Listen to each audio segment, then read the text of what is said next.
Hello दोस्तों, नमस्कार, आदाब, सत श्री अकाल सभी को। जीएस यूनिकोड में आपका हार्दिक स्वागत और अभिनंदन करते हैं। हम बात करेंगे ये एनआईएस डीएलएड सभी साथियों के लिए क्या संदेश है। आप देखेंगे कि कहीं न कहीं ये मनदीप कालरा उनके साथ जो सीनियर एडवोकेट हैं उनका क्या कहना है इस बारे में। इसी बीच विश्वनाथ सर ने भी ट्वीट किया है और उसमें सभी को जानकारी दी है कि आने वाली सुनवाई में क्या चीज़ें होनी और किस तरह होनी। इसी बीच आप देखेंगे एक वीडियो जो वायरल हो रहा है, पिटिशनर बनाने के चक्कर में किस तरह विद्यार्थियों को ठगा जा रहा है। तो ये आप उन सबसे बचें ताकि आपका पैसा और सब कुछ सेव हो सके। चलिए देख लेते हैं उसमें क्या कहा गया है। यकीन मानिए सर्वश्रेष्ठ देंगे, परिस्थितियां चाहे जो हों, यहाँ तक आ गए हैं, मंजिल तक भी जाएंगे। इस समंदर मंथन में हम उस व्यक्ति के साथ खड़े हैं जो हमारी भावना और उद्देश्य का साथी है और आगे साथी बनना चाह रहा है। हम उन्हें भी साथ लेकर चलेंगे। कहने का मतलब है, आप देखेंगे तो कहीं न कहीं ये सीनियर एडवोकेट्स हैं जिनसे लाइव बात हुई थी। उसके बीच आप देखेंगे तो मनदीप कालरा जिसका मेन अहम रोल है, अब उन्होंने ये सारी चीज़ों को शेयर किया, मतलब विश्वनाथ सर से बात की। उसके बाद आप देखेंगे राधिका जी हैं, विश्वनाथ जी हैं, उसमें कई लोगों ने इस चीज़ की आगे बात की है। और जो आगे 10 दिसंबर की सुनवाई है उसमें एक अच्छा जजमेंट आपको देखने को मिलेगा। इसी बीच आप देखेंगे तो कहीं न कहीं बहुत सारे लोग एक्टिव हुए हैं जिसमें एनआईएस डेट को तोड़ने की कोशिश की जा रही है और नई एसएलपी लेके जाने की, विद्यार्थी को नया पिटिशनर बनाने की, पैसे ठगना शुरू हो गए हैं। तो आप जितने भी एनआईएस डेट के साथी हैं थोड़ा सा बचें, अपने आप को सावधान रखें। देखें कि भाई जो अच्छा रिजल्ट दे रहा तो उनके साथ आप जुड़े, ना कि ऐसे व्यक्ति के साथ जिन्होंने सिर्फ पैसा लिया और अभी तक कुछ किया नहीं। तो ये सब थोड़ा सा आपके भी जानने के विषय है। आगे उन्होंने क्या कहा विश्वनाथ जी ने, देख सकते हैं। किसी रेगुलर को एनआईएस के कागजों की संख्या 12 लाख है, कागजों में संख्या 12 लाख है, लेकिन ज़मीन पर महज 20 से 25,000 है, जो कि पूरे देश में है। मैं अगर केवल उत्तराखंड की बात कर लूँ तो जो फॉर्म भरने के काबिल हैं, जिनकी उम्र शेष है, टीटी पास है, उनकी संख्या 500 से भी कम है।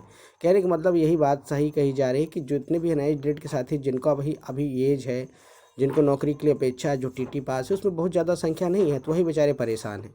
बाकी कहने की बात है कि 12 लाख है, क्योंकि उसमें बहुत सारे ओवर एज हो गए हैं, बहुत सारे को कुछ ना कुछ उस समय दिक्कत है और जो नौकरी कुछ पा गए हैं।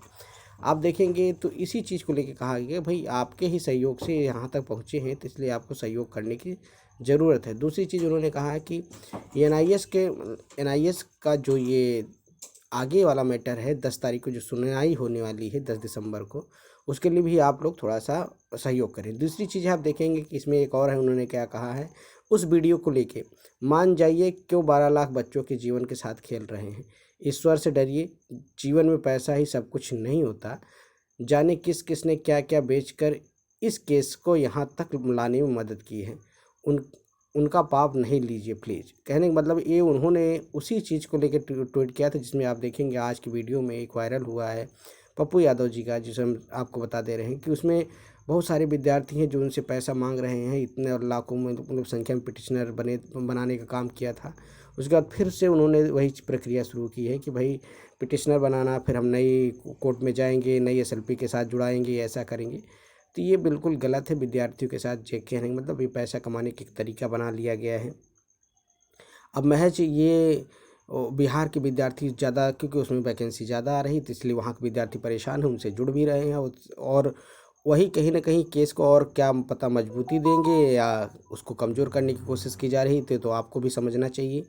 और कहीं ना कहीं देखा जाए तो केस को मजबूती नहीं, केस को कमज़ोर करने का ही उद्देश्य होगा।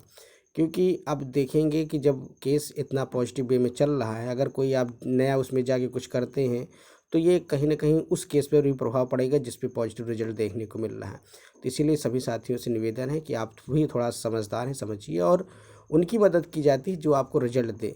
जो बार-बार आपको पॉजिटिव रिजल्ट दे रहा तो आपको उनके साथ जो आपसे पैसा लेने के बाद कुछ नहीं किया, बस डिसमिस करा के यहाँ गए, वहाँ गए, उसके बाद पैसा का पता नहीं चला, तो आप उनको सहयोग करने का भी एक बार सोचने से पहले सोचना चाहिए। जो उनका साथ दे रहे हैं, क्या पता किस आधार पर उनके साथ जुड़े हैं, क्योंकि अभी कहते हैं 300 से 200 से ज़्यादा पिटिशनर उनके पास है और फिर पैसे की मतलब कि वो कलेक्शन शुरू हो गया है। तो ये सारी चीज़ें बिल्कुल गलत है। आप लोग थोड़ा सा समझिए और आगे उनकी मदद करिए जो आपको रिजल्ट दे रहे हैं।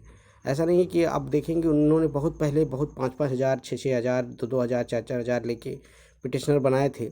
उसके बाद केस एक ही एक ही सुनवाई में डिसमिस हुआ, उसके बाद कुछ नहीं हुआ। अब देखिए फिर जब देखा कि नहीं नहीं कुछ अच्छा होने जा रहा है तो फिर वो पिटिशनर के एसएलपी लेके जाना है। तो ये बहुत गलत चीज़ें हैं। अभी तक की आज यही अपडेट थी। वीडियो पसंद है चैनल को लाइक करें, सब्सक्राइब करें, अपने दोस्तों में शेयर करें। शिक्षक भर्ती पर्पल के अपडेट के चैनल से जुड़ सकते हैं और आप खुद सोचिए कि आपको किसका साथ देना है ताकि आपके पैसे को बचा जा सके और आपको जीत मिल सके। नमस्कार साथियों, धन्यवाद।